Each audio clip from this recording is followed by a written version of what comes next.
shunday hikoyalar bo'ladi. Ular qayta-qayta aytiladi. Chunki insoniyat yillar, asrlar o'tsa hamki o'sha savollar bilan yashaydi. Uy aslida nima? Qahramon kim va u qanday bo'lishi kerak? Inson o'z taqdiridan qochishi mumkinmi? Aynan shunday hikoyalardan biri Odissey. Taxminan 3000 yil oldin yozilgan bu doston bugun ham dunyodagi buyuk adabiy asarlardan biri hisoblanadi.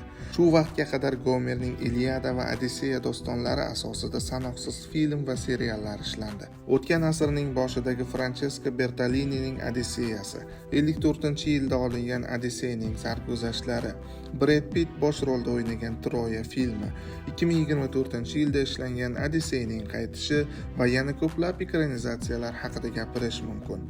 Zamonamizning eng mashhur va o'z uslubiga ega rejissyorlaridan biri Christopher Nolan ham 1000 yillik hikoyaga o'z prizmasidan qarashga qaror qildi. Nolanning barcha filmlari o'ziga xos. Interstellar vaqt orqali ota va qiz o'rtasidagi masofaga nazar tashlagan. Ibtido orqali inson ongining labirintiga kirgan. Oppenheimerda esa dahoning aybdorlik hissini ko'rsatgan. Umuman olganda Christopherning deyarli barcha filmlarida vaqt markazda turadi. Memento deysizmi, Ibtido deysizmi, Tenet deysizmi, Odyssey ham vaqt haqidagi film. Faqat unda vaqt soatlarda emas, inson umri bilan o'lchanadi. Ko'pchilik Odyssey filmini afsonalar, gigant maxluqlar va sarguzashtlarga boy epopeya deb kutdi. Ammo Nolan yana bir bor tomoshabinni hayratda qoldirdi. U bizga dengizdagi sayohatni emas, inson ruhiga sayohatni ko'rsata oldi. Bu filmda eng dahshatli yirtqich siklop emas, eng xavfli dushman Poseidon ham emas. Eng katta dushman urushdan qaytayotgan odamning ichidagi bo'shliq. Matt Damon ijro etgan Odyssey urushdan g'olib bo'lib qaytayotgan bo'lsa-da, u o'nlab yillar oldin uyidan ketgan inson emas. U o'zgargan, ich-ichidan afsussiz qiladi.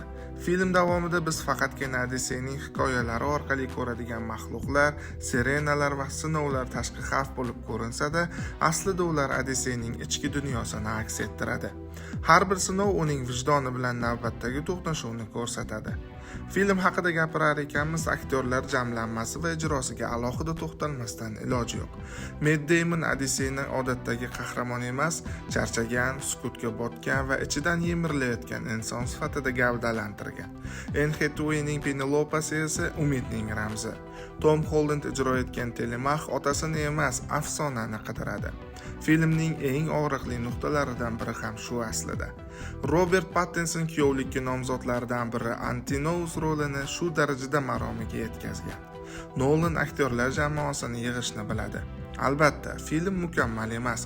Ba'zi tanqidchilar Nolan Gomer asaridagi ilohiy qatlamni kamaytirgani, Odysseyni haddan tashqari zamonaviy qahramonga aylantirgani va ayrim falsafiy qatlamlarni soddalashtirganini aytishmoqda. Hatto Gomerning mashhur tarjimoni Emily Wilson ham filmning ayrim dramatik qarorlarini keskin tanqid qildi. Lekin aynan shu qarorlar Nolanning filmini o'zgacha qiladi. U Gomer asarining nusxasini yaratishni istamagan. U qadimgi afsonani bugungi inson his qila oladigan darajaga olib chiqmoqchi bo'lgan. Natijada film tugaganda siz siklop, gigantlar yoki janglarni emas, aynan uyga qaytishni eslab qolasiz. Ehtimol Nolan bu film bilan inson umrining eng uzoq sayohati dengizlar osha kesib o'tish emas, eng uzoq yo'l urushdan keyin yana o'zing bo'la olish deb aytmoqchi bo'lgandir.